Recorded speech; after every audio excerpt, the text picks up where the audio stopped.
We're very lucky to have Ta-Nehisi Coates here today. Mr. Coates is a national correspondent and senior editor for The Atlantic and the author of The Case for Reparations. So, Mr. Coates, thank you so much for taking the time to sit down with us this afternoon. We have several questions about the case for reparations, but our first question for you this afternoon is about your memoir, The Beautiful Struggle. So in this memoir, you describe a childhood steeped in Black intellectual history and a father who wanted you to be conscious with a capital C. And you write on your worldview towards the end of your adolescence. My consciousness grew until I was obsessed with having been birthed in the wrong year. All the great wars had been fought, and I was left to rummage through the myths of my fathers. How has your perspective changed since? And how is your decision to go into journalism shaped by your desire to engage with the great wars and the myths of your fathers? Well, thanks for having me, and that's a great question. As it turned out, all the wars had not been fought.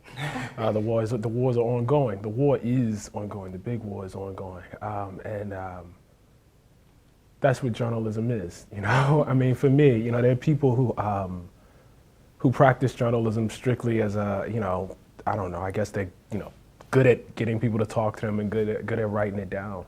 But for me, it was never that. You know, it was always some sort of pursuit. First of all, to understand why I lived in the world and why I existed in my Black body in this world as I did, which was so different than, you know, as, you know, other bodies that I saw out there, you know, on television or what have you.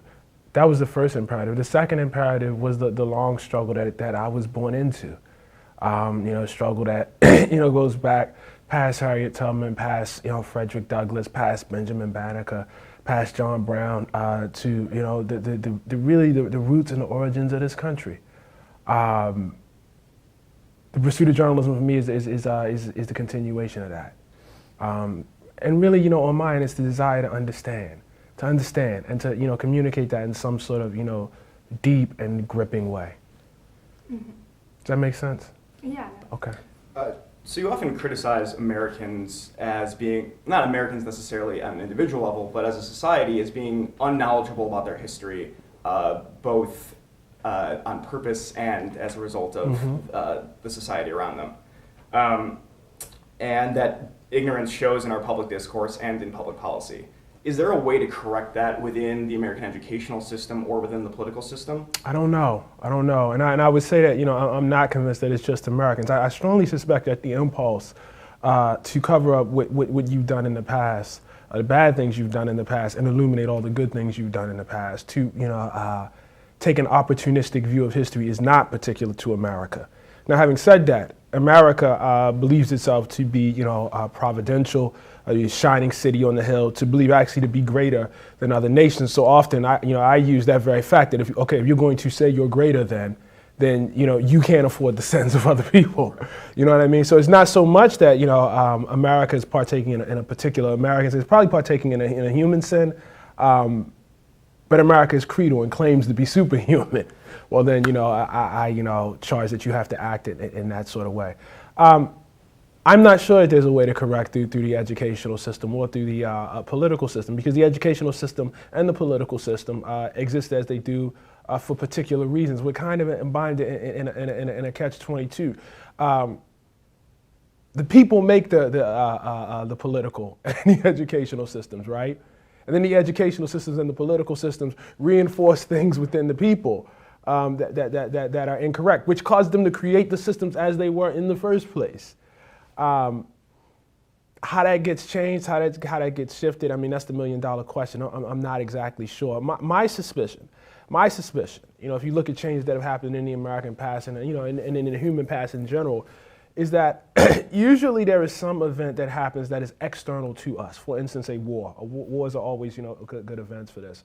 I mean, war is not good, but, you know, when you talk about things like that, I think we have a view that change only happens through activism. And in fact, usually there's some sort of external event that makes certain luxuries no longer affordable. So in 1865, slavery was a luxury that was no longer affordable in this country because it threatened the Union.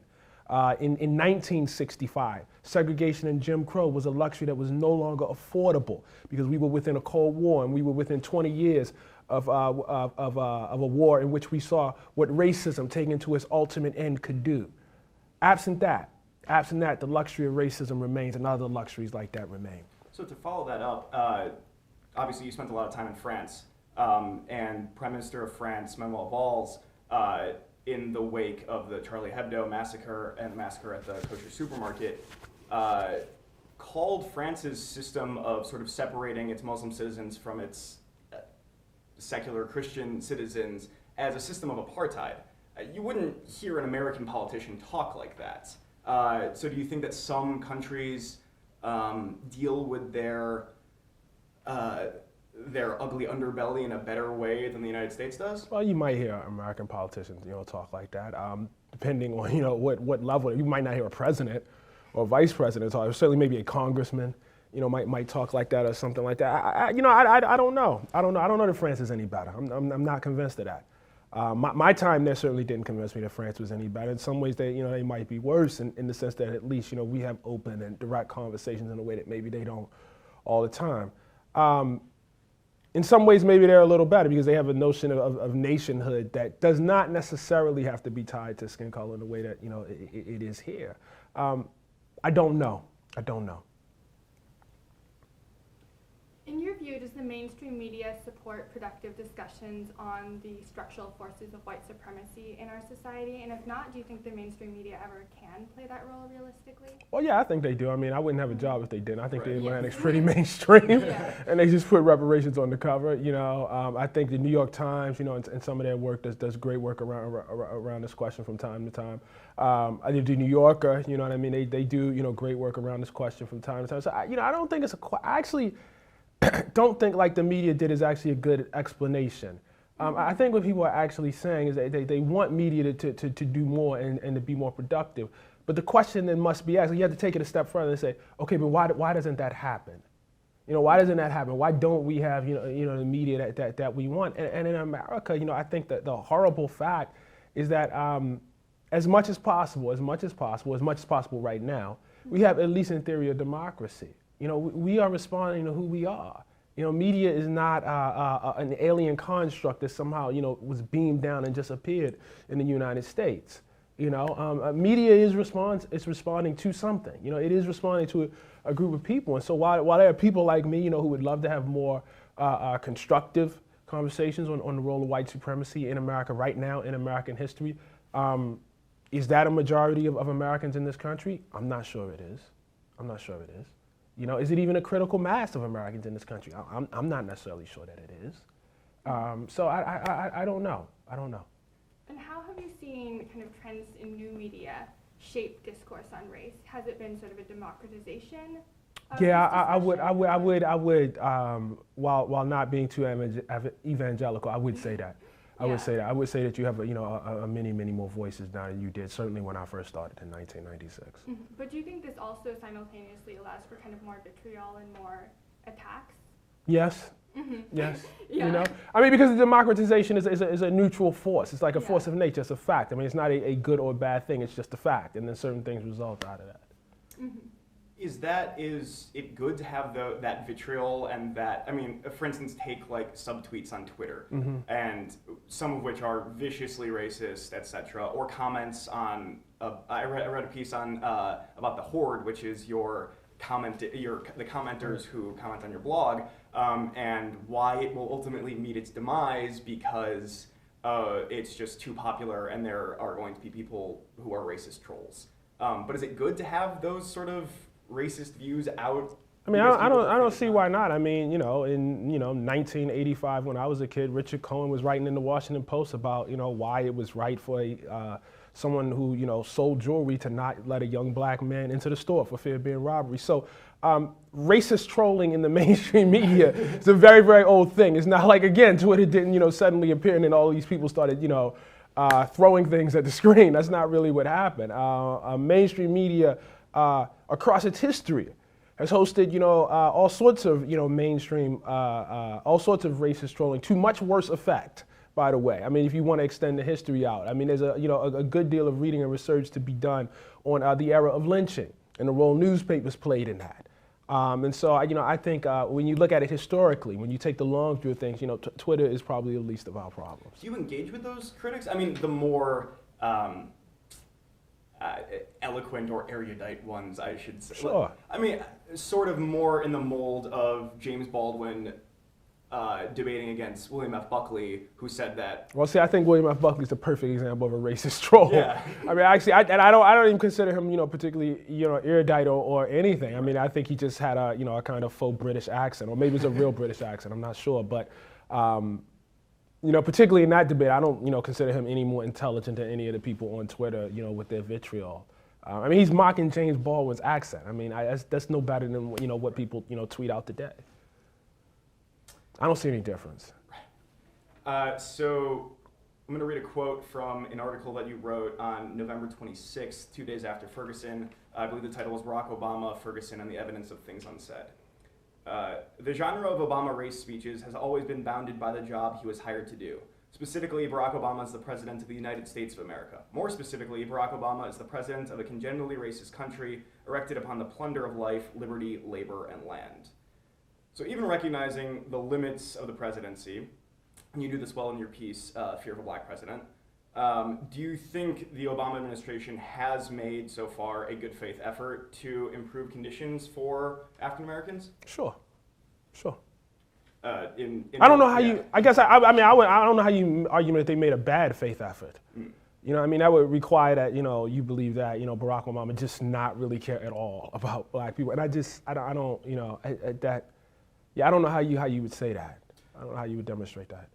Could he still do more to do, for instance, with relation to mass incarceration Right. or other related issues? Probably, right? And if you're sensing some hesitancy, it's not because I think, well, let me go to, my big critique of Barack Obama, which I say all the time. If anything, I would like him to talk less about race than more. Because I think when he does, he echoes, one of the most destructive notions that, we have out in the American public, and that is that there's something culturally wrong within the African American community, which I think is just 100% wrong, not even a little wrong. I think it's completely wrong, and has long been wrong, has historically been wrong. But that's more about things he shouldn't say. In terms of what he said and what he's done, I think people deeply underestimate the country that they live in. And I think progressives and liberals or whoever, with their neighbors, think that that's America. And they really don't understand what it means to be an African American president when half of a major political party thinks you're a Muslim. That's a serious thing. That's not a small thing to have to cope with. And that's just one stat pulled out of, it's a real stat, but among other stats, their political science has done research saying that people figure out, look at a dog and figure out it's Obama's dog. And like the dog less. I think he deals with a level of animosity that really, really should not be underestimated. And I think when historians start, writing about this, they will, discover, lo and behold, that it was deeply connected to the ethnic group with which he identifies with. It's tough. Yeah. It's tough. And Barack Obama is not king of America. He's the president. He was elected by these people. He represents these people. And so then to ask him to, somehow turn around and act as though he's not accountable to them when he in fact is, I just think it's like talking against the laws of physics. Do you think if he took on the issue of mass incarceration, he has to a certain degree, Right. obviously. Right.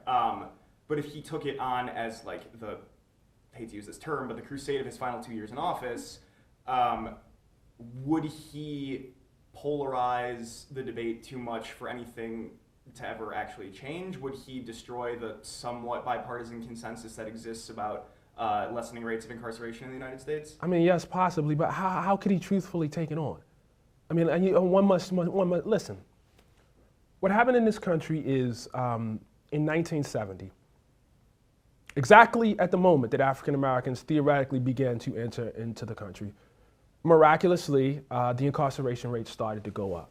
And the incarcerations went up and continued to go up when crime went up and when crime went down. The incarceration rates went up regardless of what was happening in the crime. When crime was spiking in the 70s, into the 80s, and then declined in, the late 80s, incarceration went up.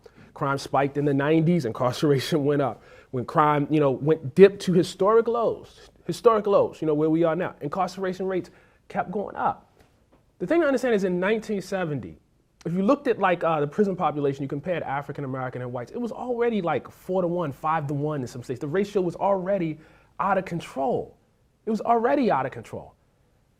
And so for Barack Obama to truthfully talk about mass incarceration, to truthfully talk about why we think it's okay, to have, communities in cities like Detroit where upwards 30, 40% of the people have been, not just arrested, but served jail time. Why we think that's okay. To have a truthful conversation about why we think it's okay that black men constitute some minuscule number of humans on this earth, and yet constitute 8% of all the incarcerated humans on this earth. How do you have a truthful conversation about that? How do you do that? I mean, how do you honestly, address that fact? Because obviously that is directed, you can't have an intelligent conversation about that without saying, why is that true? And you can't say, why is that true without thinking about the history of this country? How can you have that conversation? How is that possible? Could a white president? How? I don't know. But in a way that Barack Obama couldn't because... No, I don't think anybody can. No one can. Okay. I don't think anybody can. Yeah. It indicts everything that we think about ourselves. I don't, this is a disaster. I mean, I don't think, like people say mass incarceration, and I don't think, this is, not precedented in the modern world, to incarcerate, such a large number of your population. The countries that we, denigrate, like we talk about China not being a democracy and Russia not, they don't incarcerate like we incarcerate. That's how bad it is, and Caste system. Right. And I mean, and even the term incarceration does not really fully capture what's actually happening. What you were saying is we will take a certain number of people from this ethnic group and we will subject them to a intrinsically violent environment. We will subject them to violence. We will subject them to sexual assault. And then when they come out, we won't allow them to, re-enter into the American mainstream through work, through participation, through voting, et cetera. That's what mass incarceration is. It's legal violence. And we've decided to use that, as a broad tactic across this country in African American communities. The reason why is fairly obvious. But how can a president elected by the same people that voted for mass incarceration, that voted for those policies, then have a conversation about that? I mean, how do you do that? But do you think if the American populace was more educated about the realities of mass incarceration and was facing them at face value, do you think that they would still support Well, that presumes that they want to know, though. That presumes that they want to know, right? That there's a group of, a critical mass of Americans who, if they knew better, would do something different. But what if we don't want to know? What if we act, and I think there's some evidence that we don't actually want to know, that we want a kind of a history as bedtime story. I think there's considerable evidence about that because I know whenever, something goes, whenever, it's not like people haven't said other things. Barack Obama, goes up there and a Harvard professor is arrested for breaking into his own house. Barack Obama doesn't even bring up, we're not talking about mass incarceration, we're talking about one officer affecting an arrest. Barack Obama says the officer might have acted stupidly, right? And he almost scuttles healthcare reform. So it's not like people haven't, tried to say something and, the blowback is not there. This is not a theoretical question. All we have to ask ourselves is when these issues are broached. When Barack Obama says, my son looked like, if I had a son, he'd look like you. What's the reaction? What was the reaction last week, or I guess it's 2 weeks ago, when the president, went before the national prayer breakfast, and invoked history? What was the reaction? You had mainstream journalists like Andrea Kramer going on TV saying that the president should not use the word crusade to describe the Crusades. And you think we're ready for a conversation about mass incarceration and Jim Crow? What's the evidence that we want to know? So why do figures like, Newt Gingrich, for one, not exactly in favor of bringing up America's racial past, but he is part of the coalition Right on Crime, which looks at it as a financial issue or a taxation issue or what have you. Could the United States squeak by looking at it as but that's not issue? Not the point. No, because what happens when crime goes back up? What you're basically saying is, and I understand, why you make a practical political argument like this, right? But crime rates change. What happens when crime goes back up? And I'll tell you what, even if by some miraculous, and understand, like to get back to, say, the incarceration rates of 1970, you have to release something like 80% of the people that are in jail right now. You know, people who say we just released the people who were there for like smoking marijuana are smoking marijuana themselves, among other things. I mean, you would have to release some actual, you know, people convicted of violent crimes. I mean, you really would, because we decided we were going to punish people who were convicted of violent crimes harder. That's what we decided. You know, that we were going to, you know, lock them up and throw away the key. So it's not like, you know, you have a bunch of people who are there, you know, just for, I don't know, cashing bad checks, and then everything will be okay. You have to release some violent, you know, in the terms that we use, violent criminals. You had to reduce the prison population by something like 80%. And even then, you will only be back to where you were in 1970, where black people were still something like 4 or 5 times more likely to go to prison. So you're still back to a problem, by the way. You're still back to a problem. So any conversation about mass incarceration in this country that attempts to duck the force of white supremacy, that attempts to duck a conversation about racism, is not an actual conversation about mass incarceration. And I will go so far as to say it's ultimately doomed to failure. So in the case for reparations, you outline a history of plunder that goes, you know, from the beginning of slavery to, you know, mass incarceration today and the structures that persist in our society. Are there, in your view, useful historical precedents in the United States that kind of indicate how reparations might actually play out at a policy level? And specifically, do you think the 1988 Civil Liberties Act, which gave reparations to survivors... You just answered your own question. Sorry? You just answered your own question. So that is... Yes, you asked for a historical example, and then you gave one, right? I mean, you gave... Well, I mean, it is quite different. So I was wondering on you. Well, actually, I don't think it is. I think it's different in scale, but I actually don't think it's that different at all. In fact, if you, let's say you want to do and I don't think this should happen, but if you want to do a conservative reparations, I mean, the era of redlining begins in the 1930s and lasts, you know, redlining isn't fully outlawed until 1968. So redlining is actually more recent than, you know, the internment of Japanese Americans, right? If you just focused on that, I mean, you know, because you have the maps, who was redlined and who wasn't. You know, because you have a census, you know, who lived in the neighborhoods that were redlined. I mean, it's not hard to figure out, you know, who was injured specifically, and then to make a claim on their behalf. So, you know, yeah, I think it's right there. And so you think it would be feasible or ideal to make a lump sum payment to every member? No, not necessarily. I mean, maybe. You know, as I've told you several times, I wrote the case for reparations. I haven't written a plan for reparations yet. You know what I mean? I don't know how... I don't know the nuts and bolts about how you actually do it, you know, but this is like anything else. You make a diagnosis first, you know. What you're asking is a question about chemotherapy, right? But the country doesn't believe it has cancer. You see, like they're not even convinced they're sick yet, you know, and we're moving to treatment.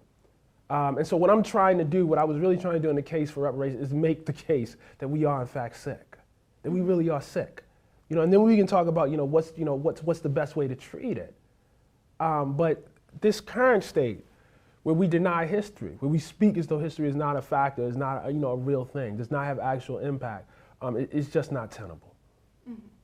And any consideration of history will ultimately take you to reparations. The two are tied together. If you say this happened in the past and we need to make it good, you are making a case for reparations. There's no way around it.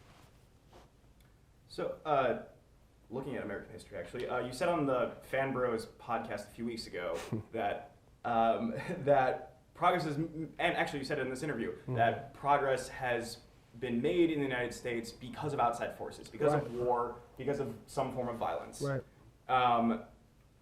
And you said that specifically in the context of the Civil War. So do you think that Reconstruction was the United States' last best attempt to give reparations to African Americans? No, because they didn't give reparations during Reconstruction either. I mean, they opened up the process by which, black folks could vote and could go, serve in government, but there was no land reform during our Reconstruction. So do you think that was the last best chance, though? No, because obviously it wasn't, because they tried. I mean, obviously it wasn't a chance there either, right? I mean, they tried. I mean, had Sherman's, infamous order that was, quickly rescinded. It didn't happen. It didn't happen. So, and it, was violently, even the minor efforts, the small, giving black people access to the political system without land reform was immediately refused. I mean, it was, well, not immediately, but within 10, 20 years, basically revoked. So, no, I mean, not at all. Do you think there could be another, would there need to be another sort of civil war type situation for people to actually engage with the issue of reparations? Well, I don't know if it would have to be a civil war, you know what I mean? But what I do know is that if you look at African American history and you look at changes, I mean, much of the emancipation, for instance, in the North follows right after the Revolution, right? I mean, so, I mean, I hate saying this. I mean, it makes it sound like I'm making an argument for violence, which I never would, right? I mean, because so much bad comes out of violence, and I don't think people should lose sight of that. But I can't really think of like a period of significant social progress for African Americans in this country that's divorced from violence. I just can't. I know people think like, folks just appeared in Selma, got smacked upside the head, and then, it was voting rights all of a sudden.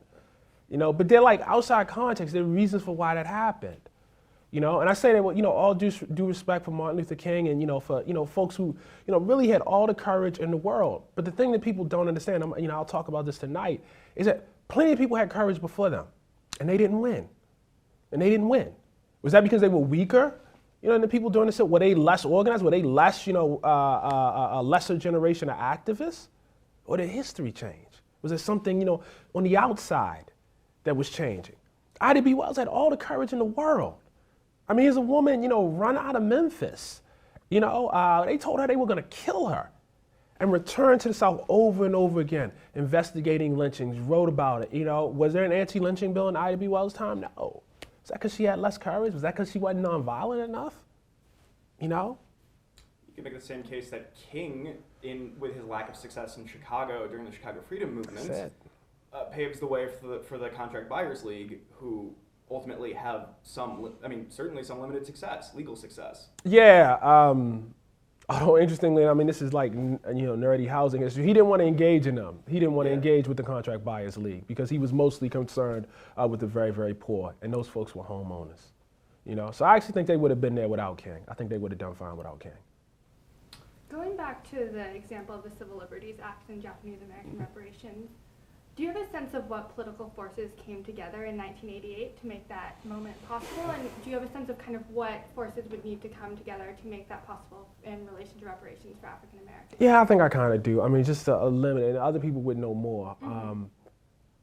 A probably has to do with the relationship between Japan and the United States, okay? Mm-hmm. Which was, relatively peaceful. B, Japanese Americans, and you see, it wasn't Asian Americans, it was Japanese Americans. It wasn't even Asian Americans. Are not the political threat, to the American order that African Americans are. It's just a different, where black people have existed in this history, and the iconography of America is very, very, very different.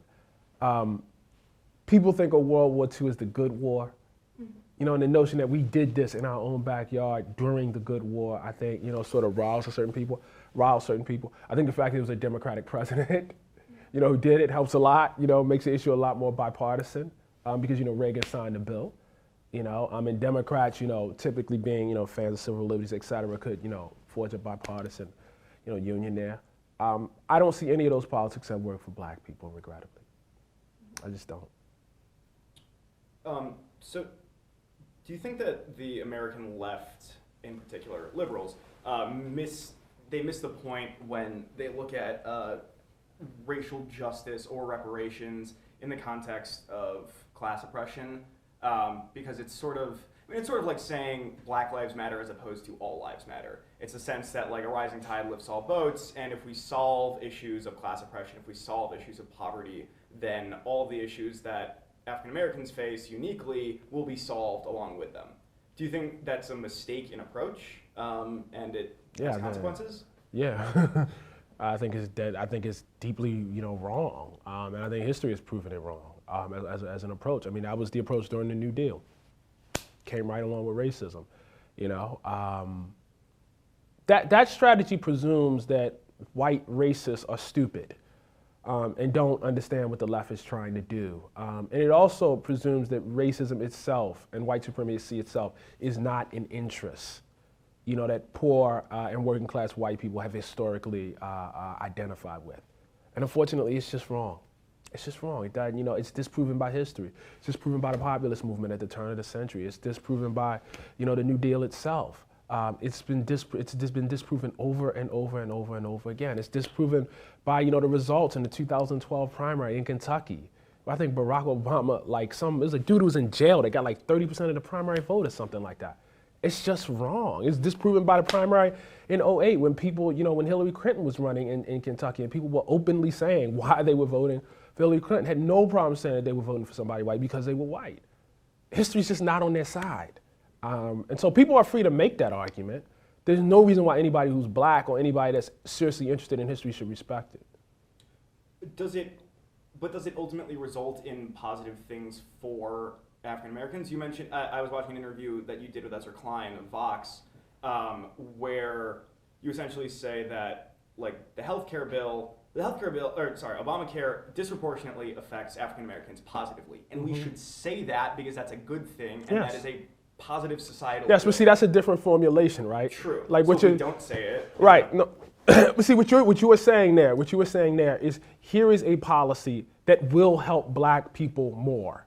Like that's a thing that that you're outwardly saying. It's not an attempt to fool white people by saying it's just gonna help poor people. You know what I mean? Just sort of and winking like that. You know what I mean? Which I think is dishonest. I think it ultimately does a disservice to the real fight against. See, to do that, you have to believe the fight against racism isn't a real thing. It's that it doesn't actually matter. How are you going to do that with mass incarceration? Again, how are you going to have that conversation? How are you going to have that conversation about the wealth gap? Again, how are you going to have that conversation when you look at, what the housing numbers are in terms of who gets subprime loans and who does not? Even when you balance for, things like credit worthiness. How are you going to have that conversation then? It's not serious. It's not serious. And, politicians have to do what politicians have to do. But, I as a writer, as someone, who's charged with, expanding the political imagination, I don't have to live in that frame.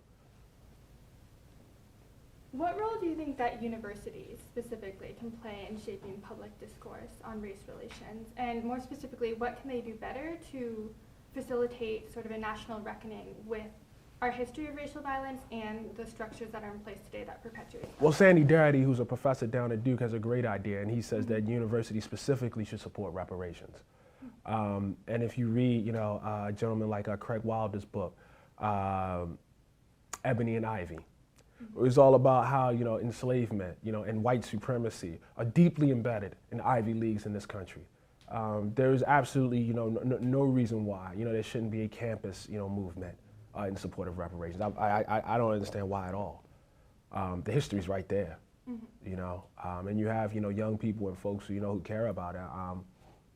I don't get it. Could that also serve to sort of not poison the well, but color other people's perceptions of reparations? Then they would just say like, oh, it's crazy liberal academics or radical students or something. And They'll say that anyway. They would say that, yeah. They'll say that anyway. So are you saying you see a role then for university students in kind of taking the lead in this movement? Yes, very much. I don't know what Washington University's history is. Yeah. But you may not want to. Yeah, but I know what St. Louis's history is around housing. Yeah. I know what the University of Chicago's history is, for instance. And if I were a young student here, I'd be very interested in that history. Well, I think we're very fortunate as young students here to have you speaking to us this evening. So thank you so much for your time. Thanks for having me. Since last summer, when the case for reparations was published, I've been talking a lot about reparations. Talking a lot more than I'm used to talking publicly, frankly. Not sure how I feel about that yet, but yeah, as it may, it is what it is. What I do is I usually have a standard set of notes that I go from. I almost never stand up and recite a speech. I try to do it extemporaneously so that every time somebody sees it, it's a little different. I've been at the Atlantic for about 7 years now, and one of the most interesting